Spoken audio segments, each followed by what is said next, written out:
pressure with me because, especially when it's late at night and I'm already a little tired, and she wants to watch like a movie. She's like, "You're not gonna fall asleep, are you?" No, not at all. I'm the total opposite. Like Lainey will be like, "Oh, we'll watch one more episode of this show, or we can just keep watching this movie." I'd be like, "You look really tired." Like she'd be laying there with like one eye half open, and I'm like, "I don't believe you." And she's, "No, we'll watch it."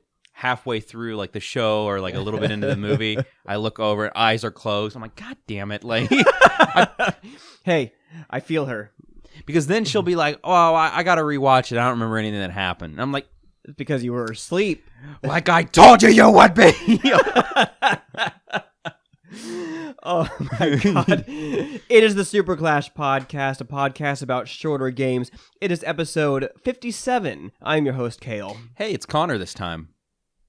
Oh yeah, because I was tired last time. Yeah, it's good to have you back, Connor. Yeah, I had to have tired take over for a little bit because it was a rough week, but you know, it's been a rough week. But we did have a highlight of this week. We actually saw each other outside of recording a podcast. I know, it was really unfortunate, but yeah, go on. We went to a mini golf course, a dinosaur-themed mini golf course called Prehistoric Putt out here in the Kansas City area. And it was really fucking cool. Yeah, I really enjoyed the experience. And, you know, surprisingly enough, they have an adult course where you can, like, drink on it. And we were the only ones the entire time. Everybody was doing the family ones. So we were, like, we got, like, a VIP experience. It was awesome. And probably because we went on a Wednesday evening. Yeah. So I bet right now, since we're recording on a Friday, that place would be packed. Oh, yeah, because, I mean, even on a Wednesday, it seemed like the family courses were packed. Yeah. I want to go back and try those family courses, though, because some of those obstacles look a lot of fun. Like, did you see the one where they had to hit a ball off a tee, and or they were driving off the zip line and they kind of had to throw their ball as trying to make it into the hole? Yeah. And in the far corners, I would say like massive loop-de-loops and everything. So I'm thinking maybe we find a day like during the week where we can all take off that day and we go during the day, because I feel like there's not going to be a lot of families out and about. Yeah, like during a work day, basically, because I know it's summer, the kids are out of school, but the kids need their parents to be home. Yeah. In order, so I would be down for that. Honestly, like, I would be willing to go back next week, because Wednesday nights are usually like Lily and I's date night, where we don't play any video games unless it's a party game, and we just we do something as simple as like go to Target, or we go out to dinner, or we go for a walk. It's just a time for us to spend time together. And it's really cool because Lily said like this place was a really good idea for a double date, because she didn't think she would have as much fun if it was just us. Yeah. I think it's more fun to play like mini golf when you have like a group. Yeah. You know? Because you can talk shit on each other. I mean, my wife already talks shit on me all day at the house. Her talking shit on me at mini golf is not going to affect me one bit. Yeah, I don't know. You're just used to it at that point. Yeah. So that was basically the highlight of my week. Everything else was just kind of straightforward, aside from the game singular that we're talking about tonight. We said in the last episode that we're going to talk about 2 games. Due to time constraints and everything, we're going to only talk about 1 game, and we're going to be pushing the next game to next week. Yeah. So tonight we'll be talking about Hellmut, the Badass from Hell. But before we get into it, Connor, you had a movie you wanted to talk about. Thank you. So, I did watch a movie last night, and I want to say in advance, I do not recommend this movie, and I think that most people should avoid it, just because I've watched a lot of horror movies in my day. I've watched a lot of really messed up horror movies in my day. This one kind of hit different, and not in a good way. Like, in a way that, like, I can't get it out of my head, and I wish I could unsee some of it. And, like, it triggered, like, some, like, really, like, negative feelings in me that make me like, So the movie that I watched was called The Sadness, which is I want to say a Taiwanese film on Shudder. And the premise of the story revolves around this young couple. I'm assuming they're like a boyfriend and girlfriend. And the boyfriend is out of work, and he drops his girlfriend off at her job, and he goes back home only to see his neighbor try to like attack him, and ends up like cutting off 2 of his fingers and like all this stuff. And then you find out that the whole city has basically gone into chaos. And what is happening is, I assumed this was another zombie film, and that's why I watched it. I was like, I like zombie films, or even a film like The Crazies. But it's a bit more malicious than that. This virus that infects people, it turns their eyes pitch black, and even the whites of their eyes, weirdly enough, and it causes them to become hyper-aggressive and hypersexual. And they retain all of their cognitive abilities, so they can all like talk, and they can think things through, and they have the same level of intelligence they did. They just have zero restraint, and they are functioning only on like a hyperactive sense of like aggression and sexual energy, which is horrifying. Yeah. You can assume, I'm not going to use the word because I know it's like a trigger word for a lot of people, but like the R word occurs a lot in this film, which makes me very uncomfortable. I think the first scene I saw that included this R word was Clockwork Orange, and I did not like that movie because of it, and I could not, to this day, I don't like scenes where that happens. I don't either. And so these creatures basically, or messed up people, are basically chasing people down and either killing them or doing things to them sexually, which is fucked. And they're yelling things the whole time about all the horrible things they're going to do to them. And you have to witness some of these scenes occurring. And I don't even want to go into detail describing some of them. They're just like messed up. And I can't say that the movie didn't try to warn me in the advertisements, because in the advertisements, they basically just said, oh, this is like one of the most gruesome films ever. You know, this is like, there's a lot of like, you know, scary stuff in it, all this stuff. I can't remember the exact verbiage, but like in my head, I'm like, I've seen a lot of messed up things over the years. I've seen a lot of like horror movies that did really push the envelope and were very gruesome. It's like, I can handle gore. I don't think I was prepared for what happened, because it wasn't the gore that messed with me. It was just like everything else. So what ends up happening is the boyfriend is just trying to get to his girlfriend, who is at her job, and she's on the train, and there's this older gentleman, probably in his mid-50s maybe, who says he's been like watching her every day, and he just wanted to tell her how beautiful she is, and he keeps trying to talk to her, and she's like, leave me alone, stop talking to me. And he gets really bent out of shape, like, well, I'm just trying to be nice to you, and blah, blah, blah, blah, blah, all this stuff, right? And then randomly, one of the passengers on the train just starts stabbing people and laughing maniacally, just stabbing people. And some of the people he like gets his blood on start stabbing people as well. And so it becomes this huge murder fest, basically.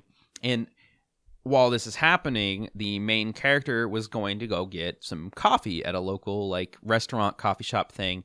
And this old woman who he saw standing on a rooftop earlier comes in. She's got black eyes and like fucked up teeth and stuff. And she like comes in and she like picks up the fryer thing and just dumps it on this guy's head. Jesus And then Christ. she starts ripping his face off with her fingers. And so like all these people are like trying to like get her and hold her down. And she like vomits in their face and like, you know, is infecting all these other people. And then it becomes like this free-for-all of people just killing each other and laughing maniacally and like all this stuff. And so he freaks out and runs home, and that's when he encounters the neighbor and loses the fingers. And he starts trying to get a hold of his girlfriend. Well, meanwhile, all this stuff's going on with her, and she gets off the train with this woman who has been injured. She had her eye stabbed out. And she's helping this woman along, and that creepy man who is now one of these infected people is saying like all the things he wants to do to her when he catches her and like all this stuff. And he's following her down the hallways, and they end up closing off the subway gate with this like guard or whatever and going to the nearest hospital. Well, they end up breaking into the hospital because there's only 2 armed guards there who are immediately like overrun, and the story then progresses on further and further. I don't want to like say too much, but essentially by the time the boyfriend gets to her, he is also infected. Oh, great. And at first you think, oh, everything's okay. But then he says, you know, I love you. And he's like saying nice things to her. And then all of a sudden it turns to like, I'm going to cut your tits off and like do like all these things to you, like horrifying things.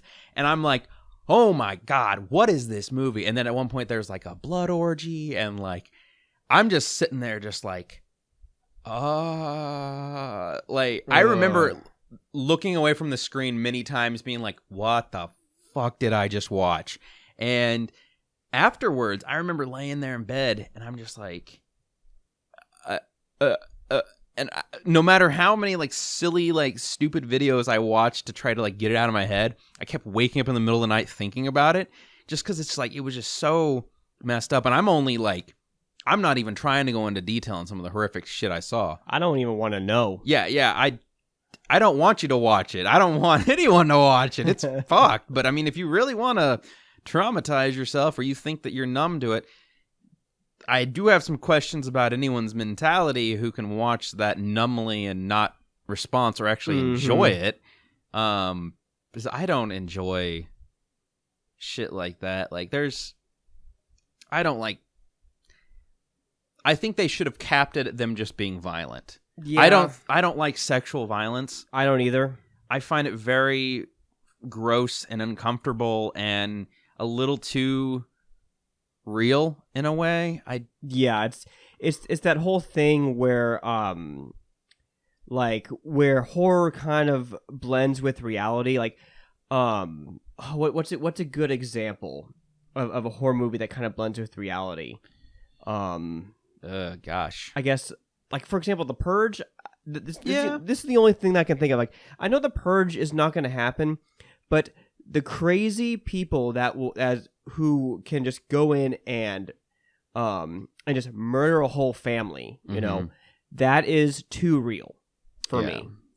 Whereas with Jason or Freddy, like, Jason's basically a demon. He's immortal. That is far more far-fetched. Yes. Than, you know, and I guess there's not really any sexual violence in the Friday the 13th, really. It's like, yeah, he kills teens who are having sex, but nothing, like, he doesn't violate them. Yeah.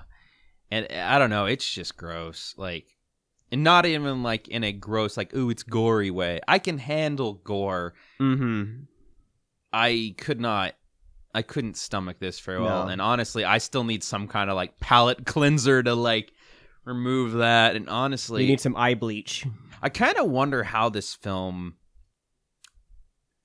even existed, because China considers Taiwan to be part of China. And China is very, they have a ton of censorship when it comes to violence. Like, they don't allow like images of like skulls and skeletons in some cases. They don't allow blood in some cases.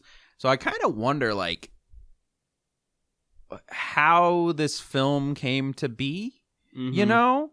I would have expected it maybe a little bit more from a Western movie studio or something, but like this just even then that's a little questionable with a Western movie studio. I don't even know what you would rate this movie. I think it has to be at least NC-17. If it was an American movie, it would have to be NC-17. It goes beyond R for me. It definitely goes, like, because it runs the gamut of things, like, in a movie that you can rate something like, anyway, so yeah, don't watch this movie. It needs to be rated FUI, for fucked up individuals. Yeah. Yeah. Jokes. Why? We need something happier, Connor. Let's get physical. Okay. How was that segue? I would actually give that maybe a 3 out of 10. It wasn't that good. A 3? I'll give you a 3.5. Oh, okay. So you liked it a little bit better than I did. Yeah, you know. All right. So what do we got?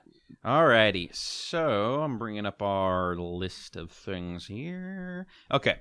So I don't think there's a whole ton this week. But for this week we have American Hero, and that is $35. It's available on Switch, PS5, and PS4. It's a limited run games exclusive. American Hero is the never-released, outrageous, and unforgettable FMV game that lets you play as a star in an over-the-top 1990s action movie. Get a babysitter for the kids. This game is a madcap, mile-a-minute spree of spies, dives, and gun-toting bad guys that will have you on the edge of your seat. A collector's edition is available for $65 and includes a poster, keychain, and a float pen. I'm not even sure what that means. An unrated edition is also available for PC for $65 and includes the same as before, but with a CD and USB of the game. And the pre-orders for that in July 3rd. Okay. The next one is Yurukill, the Calumniation Games Deluxe Edition, for $50. It's available on Switch, PS4, and PS5. It's a wide release. And in this game, renowned author Homura Kawamoto delivers a twisted, multifaceted story. Accused of arson and the murders of 21 people, protagonist Sengoku Shunju is forced to fight for his freedom and prove his innocence. As one of 6 prisoners, he must pair up with one of 5 victims referred to as I guess it's executioners, but maybe it's spelled wrong here, within the confines of the strange and secluded amusement park known as Yurukill Land.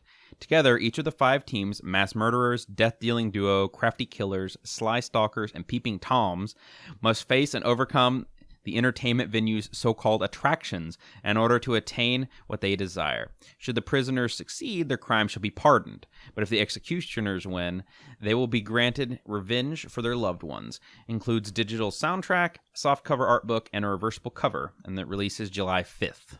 Nice. The next one is My Girlfriend is a Mermaid? Refine. This is approximately $39. Available on PS4, and it's a Japan exclusive with English. And in this game, it says, that summer I met you, the mermaid. Our protagonist lives out in the city, but one summer decides to return to his rural hometown, and it is there he once again meets his childhood friend, Ion, who is now a mermaid? Soon after he... Question mark? Yeah, question mark, exclamation point. Soon after, he also meets Petako, a mermaid who has lost her memory, and Rin, a priestess who looks after mermaids but also has a split personality. It is these encounters that bring our protagonist in contact with the legend surrounding the mermaid. Together with Ion, who's at the center of the mysterious legend, as well as Petako and Rin, our protagonist's strange summer vacation begins.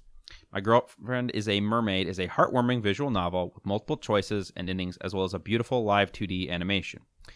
A limited edition is also available on PS5 for $85, and that one includes 2 CDs, a figure, and a digital art book. This sounds interesting. Yeah. It releases July 7th. I'd be down for this.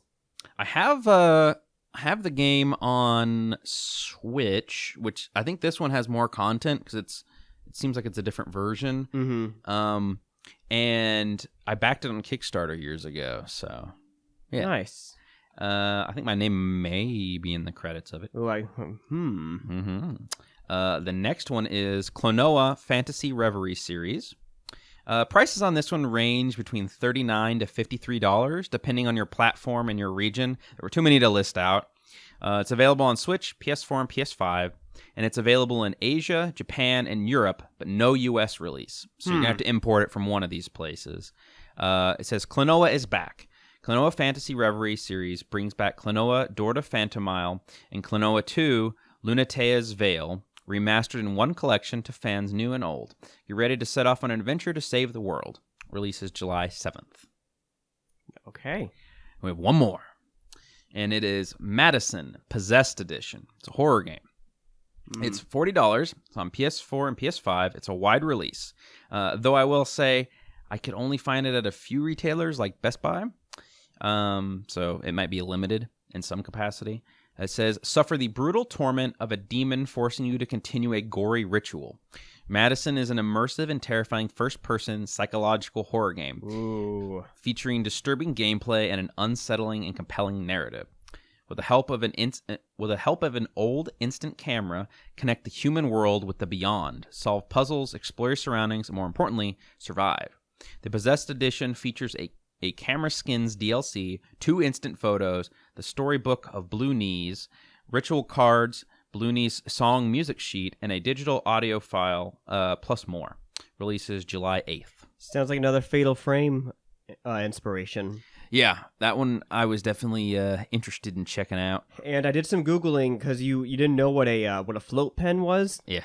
Have you seen those pens where it's like it's a scene inside of the barrel and you would turn it over and like it'd be like a car going from one end to the other there or something? Yeah, That's what a float pen is. Okay, interesting. I did some Google search. I saw like a Fallout one, and okay, it's kind of funny. I remember a long time ago when my brother went to Europe and he brought me back a float pen.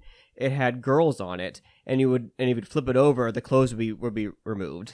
I feel like I've seen something like that at some point in my life. And you have to understand, for 13-year-old me, that was the hottest thing ever. Did you take that pin back to your room?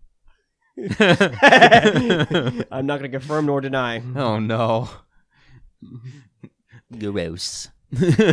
I didn't say anything. You're filling in the blanks yourself. I think that's a you problem. You're probably right. My mind is a little fucked lately. It's probably because of a movie you watched. Is it okay? You want to watch a movie? No! No! Oh, okay. Let's move on to our topic tonight. Hellmut, the badass from hell. This is developed by Volcanic, released in 2018. How Long to Beat says you can beat this in an hour and a half, which I can see, I guess it's possible, but I generally believe that to be false. You'd have to be really good at the game. Yeah. You can get this for PC, PlayStation, Switch, and Xbox as well. So you play as a doctor who ends up opening a gate to hell, and you die from it. Well, most of you at least. Before the rest of your body can be consumed, an entity empowers you with immortality. That is, I had to look up a review to try to get the story because it's so vague of what happens. And it all happens so fast. Yeah. So this is a roguelite twin stick shooter. The whole hook of this game is that you have a beginning hub where you can choose a transformation. You start with 2 transformations, but you can hold up to 4. And then you go into the world, a randomly generated world, and you kill lots of bad guys and you fight bosses. Every once in a while, you would run into a shop where you can buy new weapons, health, and anything to kind of help you with this run. If you lose all your health, you will go back to another transformation if you have more than one, or go back to your base of a skull and a spine. And if you die, you leave behind a tombstone, and you can gather back your gold if you can get back to your tombstone. Mm-hmm. So it has a little bit of a Dark Souls-esque mechanic to it. Yeah.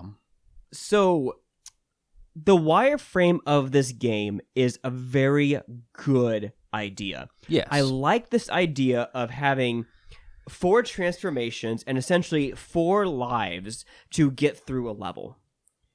and you being able to switch transformations in order to deal with certain situations. I find that concept to be super intriguing. And it would be if this game wasn't so shallow. Yes. For one, this game is fucking expensive. It's not so much on Steam. I think it's only like $10 on Steam. Yeah. I bought this for Switch. It was $30 on Switch. It is $30 on PlayStation. Which is what I think is weird, because I'm almost 100% certain. So I bought the physical on Switch, which was a GameStop exclusive, and I'm pretty sure the physical was only $20. Yeah, so their pricing's all over the place. Something is weird here. This whole game is so bizarre of just how it presents itself. Like for example, I want to make sure that I'm not the only one that thought this was weird. It's built like a twin stick shooter. You know, it's a top down pixelated aesthetic, like a roguelite. But yeah, but you need to pull one of the triggers to shoot. I don't consider that a twin stick shooter if you need the triggers to shoot. Yeah, it makes it very clunky, I think. It absolutely does. Like your secondary attack, you know, like I can understand that being tied to a trigger. Mm-hmm. But the whole, like, the appeal of a twin stick shooter is you just use the thumbsticks. Like Xenocrisis, even though we kind of gave that game shit, that was a true twin stick shooter because all you needed was your thumbsticks to shoot. I mean, yeah, you had your grenades and everything, but yeah, you didn't. It's just so weird, and it didn't feel right. I've played probably 4 hours of this game, and I never got used to it. Yeah, and I don't know. For me, it felt like, I don't know, like I didn't have a lot of control over the character. Yeah. But the controls feel extremely sluggish, and did any of the transformations did they feel samey to you aside from the health? Pretty much, yeah. I mean, the weapons were different on them. You know, some of them, their projectile that they throw out was faster than others, and some started with more health, like you were saying. But I don't know. I didn't feel a whole lot different. Yeah, I guess. And this game is difficult. It's very difficult, and the problem with that is, like, I don't have a problem with a roguelite being difficult, really. Mm-hmm. What I do have a problem with is that you feel underpowered through the entirety of the game. With the two beginning transformations, I didn't feel like one was more powerful than the other. One didn't have an advantage over the other, really. I kind of chose Rat King over Abomination because I liked the secondary shotgun effect that it had more than, like, what was the one the Abomination had, like a charge? Yeah. Was that even an area and effect attack? Yeah, it was. Okay. Yeah, you could knock, like, so if there was a bunch of, like, when they send the bees after you. Oh, God. It was good at clearing out the bees. Mm-hmm. But, I mean, in full transparency, and I think you're the same way, we didn't even beat the game. No, we didn't even put a dent in it after putting hours into it. And I think the game is just, it's too unforgiving, first of all. And I think that the level difficulty is very, very inconsistent. Yes. I think, like, what happens is, being that it's like a roguelite game, every time that you die and respawn, the levels are kind of randomized, and that includes the enemies that are on them. Now, a intelligent roguelite would have enemies of a similar difficulty level, just in a different order and different spaces and, different layout, but the difficulty wouldn't theoretically change from, your different seeds. Right. But in this one, I remember some of them where I just, like, wiped out the room in, like, 2 seconds, and then other rooms on the exact same level, that had like 3 waves of like super tough dudes in it, and they just like overwhelmed me and kicked my ass.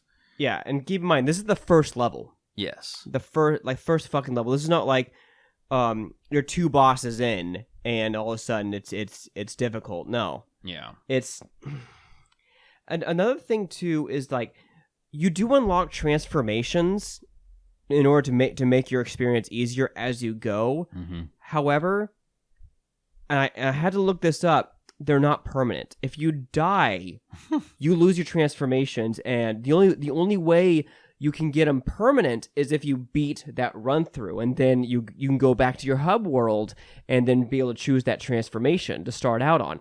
This is absolute bullshit, and it gives me like no reason to keep playing at all. Yeah. A good example of something like this done right is Immortal Redneck. Immortal Redneck is another roguelite game where the hub world is outside of pyramids. So there's 3 pyramids that you can clear in Immortal Redneck. But there's a shop, and the shop has a skill tree, and each skill tree like has a different quote build that you can spend in-game currency to level up. And every time you die, you can go back to the skill tree and choose either the same build you're going for or choose a different one. Mm-hmm. And that is permanent. That is incentive to try something new or to upgrade a current build in order to get through the level. This is something that this game doesn't have. Every single time you die, if you don't have any other transformations, you got Abomination and Rat King or just your Skull and Spine that you have to go through the entire game in hopes you complete a challenge and not die to unlock another transformation. Yeah. It's ludicrous. There is no permanent currency for this game aside from your tombstone. Yeah, which is something needs to carry forward after each death. Otherwise, you're starting back. There's no reward to each death. There's only punishment. There's like Cadence of Hyrule. Like you would lose your rupees, but you would keep your diamonds. Yes, and your diamonds is what you would use to buy if you die. Like boots, armor, and all that shit to make your experience easier. I do not understand. This is very basic roguelite. Like what's the word I'm looking for? Fundamentals. I don't know. Yeah, it's the fundamentals of a roguelite to have some kind of permanent currency to keep you playing. And I never felt like my character got more powerful as I went through. Like, let's use Binding of Isaac as a good example here. That is a great roguelite. As you play further, you pick up more power-ups, and you can stack a lot of these power-ups together. And so as you progress further and further, and the enemies scale up in difficulty, you feel more powerful. And so you're more able to cope with the challenge of those enemies.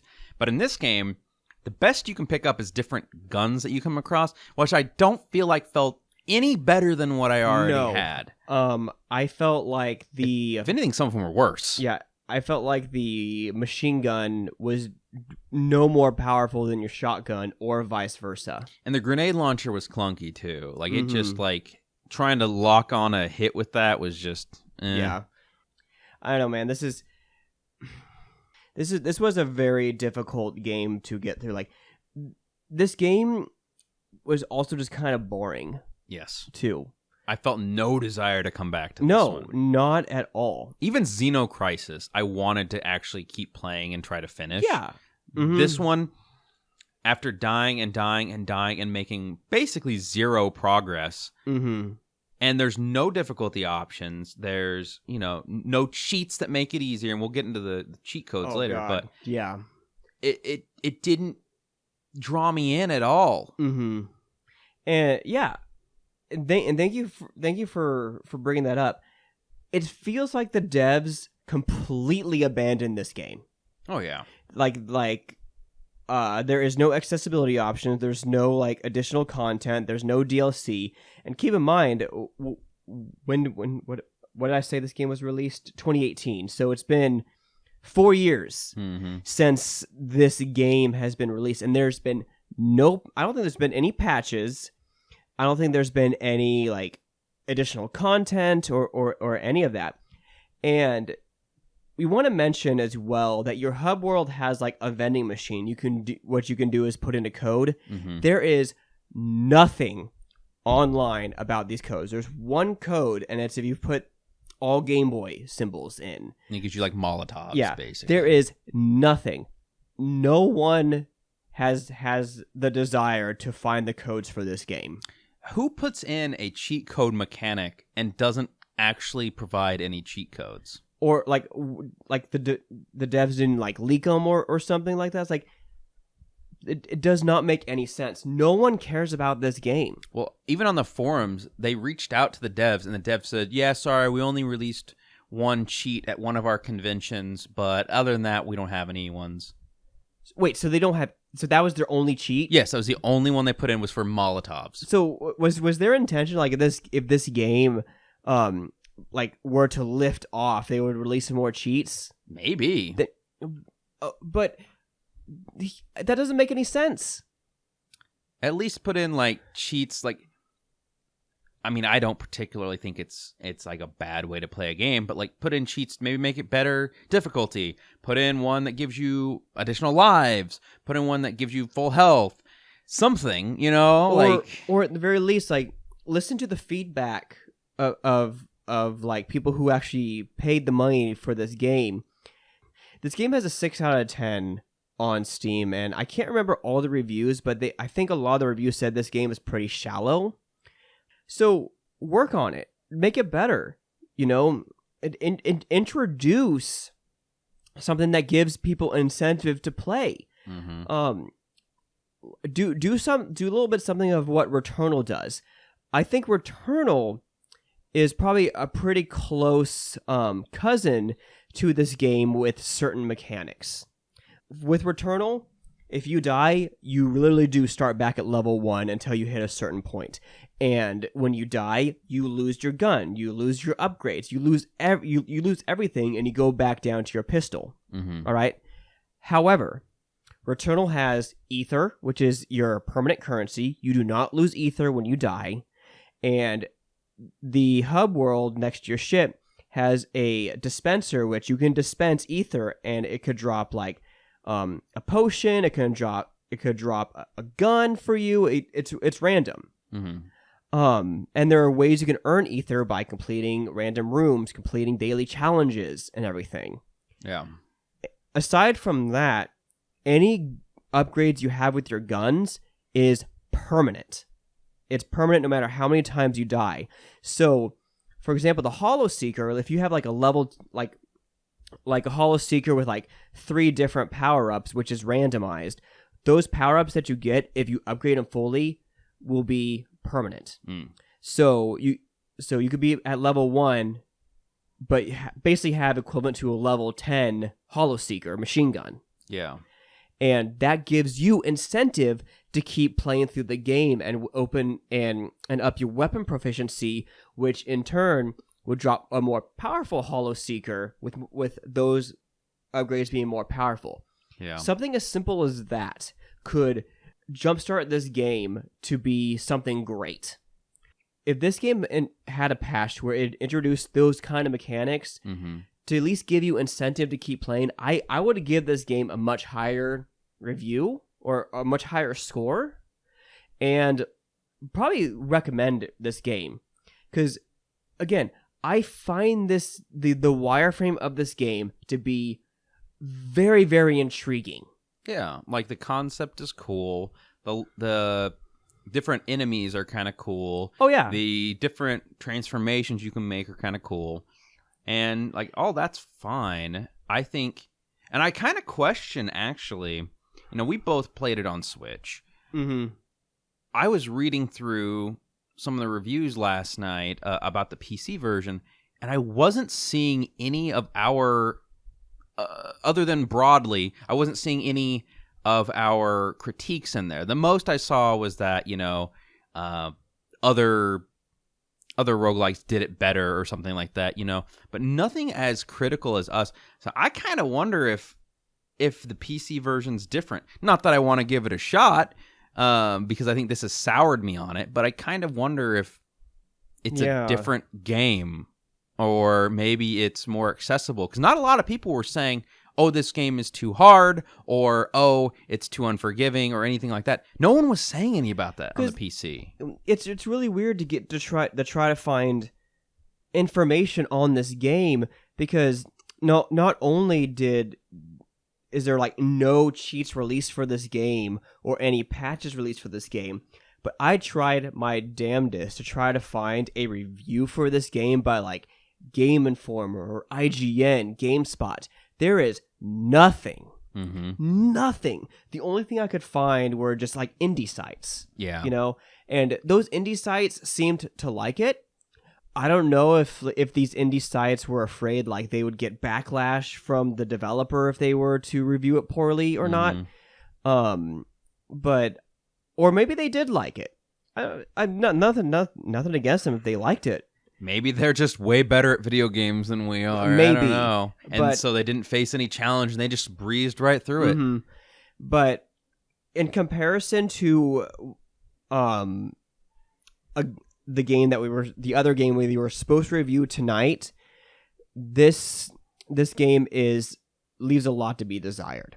Yeah. I will give a little bit of hint. Fury Unleashed is also a roguelite game, but it's way deeper and there's much more incentive to play. Okay. I'm excited to start trying that one. there is you can upgrade your main character to have like permanent abilities, like permanently have higher health. Okay. You can permanently carry more grenades and have them more powerful. There's challenges where you can permanently unlock starting weapons. Yeah. Like ways to get you to keep playing. And it just breaks my heart because some of the good things about Hellmut is I like the aesthetic. I like the top-down pixelated look. I think the sound design is really good. I think the enemy design is really good. Yeah. It's all there. Yeah. It's so close to being great. Yeah. They just needed someone who is very experienced in the genre to just come in and then just give a guiding hand at the very end, There's so much talent in this team that developed this game. There's just, I don't know if it was just they ran out of money or whatever, but it's just it just breaks my heart because I wanted to like this game. I did too. Like I saw the aesthetic of this game. I was so excited. I was actually more excited for this one than the other one we were going to talk about. Yeah. But as it stands, I don't think I could give it more than a 2 out of 10. I would agree. Like I would probably give it maybe a little bit higher, maybe a 4. Okay. Maybe 4.5 out of 10 because like. I was just trying to compare it to Xenocrisis, which I think I gave a 4, and I said there were some good things, but there's far fewer good things in this one. I would generally disagree. I think there were far fewer greater things in Xenocrisis than this one because, again, I don't mean to be beating a dead horse. The concept is there. It just doesn't work. Yeah. Like there is potential to make this game incredible. Yeah. If the developers would just patch something in. If they want to patch it in, or hell, even, take a lot of the feedback and then just make a good sequel and actually support it. And then if you're going to put a cheat system in, commit to it. Put some actual cheats in the game, like... I'm really... Man, you're starting to make me think if the PC version is better, but... They didn't really do anything with the console versions because don't consoles generally need to approve of the patches and everything, whereas they can just think so. Whereas like they can just upload the patch on PC and call it good. So I don't know if there's like if they need to pay for that and they just didn't have enough money for it and they just abandoned it on console. I don't know, man. So I'd be really curious to try buying it and play it just under the 2 hours and then ask for a refund just to see. Yeah. I mean, thankfully it's only $10. Plus, they're doing a Steam sale right now, so they could be even cheaper right now. And if it's $2, I'll probably just go ahead and keep it. But yeah, you might give it a shot. And hey, if you come back, next week or whenever and say, hey, the PC version is actually good, it could just be it's a bad port. I don't know because we both played it on the same thing, so we can't really say that end of things. But yeah. The Switch version is not good. I can confidently say that. Yes, I would agree. The Switch version is not good. If you have a PC, this game cannot be very intensive for a computer, so it shouldn't be that bad. So that's basically all we have to say for Hellmut. There's not a lot to talk about with this game, and it just makes me sad. Yeah, I wish that it was a better game because I was actually really excited, and that's what started. That's $4 right now. It's oh wow, so it's 60% off on Steam currently. Yeah. I wanted to check that, but it's currently sitting at mixed reviews at a 65%. What? Okay, so yeah, I was right then. That's yeah. I'm looking at it, and it's some people are giving it like an 80% or a 4 out of 5. So I don't know if they're just a different game than we did, but then a lot of the reviews I'm seeing, they got the product for free, so maybe they have some sort of bias there. Some people are saying it's a masterpiece.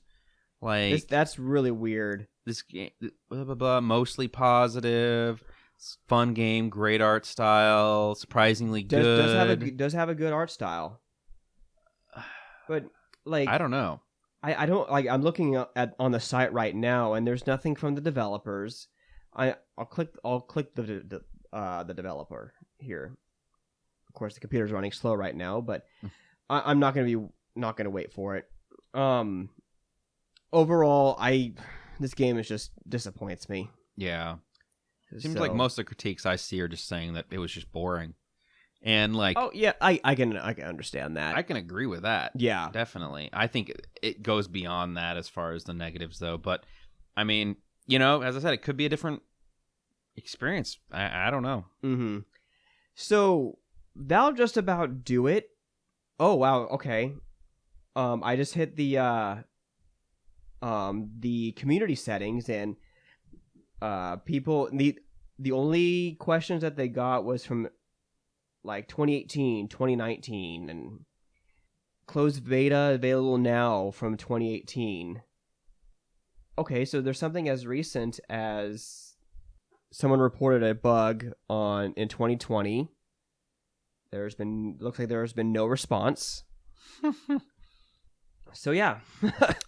I just think that, I don't know, they pushed this out and they're like, afterwards they just didn't want to do anything with it. But I think we're beating a dead horse at this point. I mean, I am trying my damnedest to try to say more about this game, and it is very difficult to say something without repeating myself, because I've already repeated myself several times. So, however, next week, I'm super excited for some of next week's games. Next week, we're doing, of course, Fury Unleashed, a game that we were supposed to be doing tonight. But we'll also be doing Bug Snacks and Superliminal, another puzzle game. Yes. So we haven't done a puzzle game in a little bit. Yeah, it's been a while. We've been playing pretty shitty shooters. Yeah. Hey, at least it sounds like we have a good shooter and then probably an adventure game and then a puzzle game. Yeah. Oh, man. It's going to be a good weekend. Yeah. So if you can pull me away from Ghostwire Tokyo. I have a confession. I've been playing a ton of Jurassic World Evolution 2. Yeah. And they added a bunch of new DLC for the movie. So, oh, nice. I created this super park with a bunch of dinosaurs and stuff on it. And then I maybe released a lot of the dinosaurs. Yes. And that got pretty messed up. I will say one thing about this game, though. It on PC, it is a resource hog. Like, I think I mentioned it maybe quite a ways back on one of our earlier podcasts when it first came out.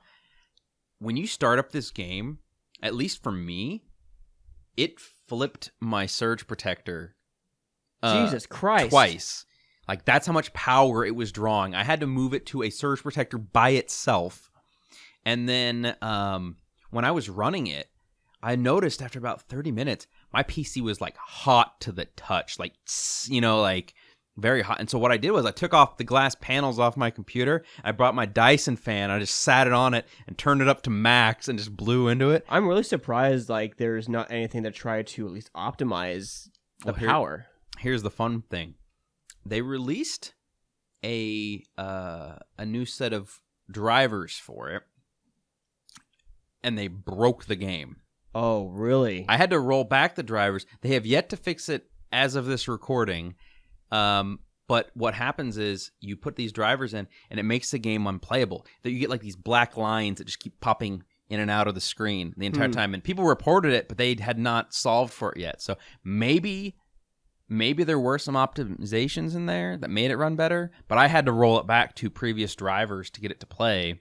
Well, there's one nice thing about the developers of Jurassic World Evolution, and you know what that is? Mm-hmm. They're not the developers of Hellmut. That's true. They might actually put a patch out. Exactly. So, I'm so excited for these games, and I hope you guys are too. So thank you guys so much for listening, and we will see you guys next time. Bye-bye.